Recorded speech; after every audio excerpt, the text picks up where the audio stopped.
Он грустный, он хочет Паша. свою землю. Он дай телефон. Он тебе Сейчас уже телефон. Ежика нашли. Он побежал, да?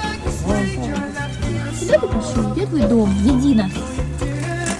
Ежик пошел в свое ежовье царство.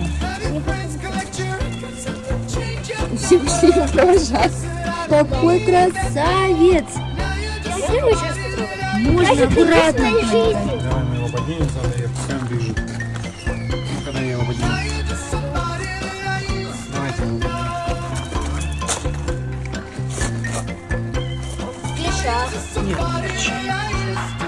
Все, пошел. И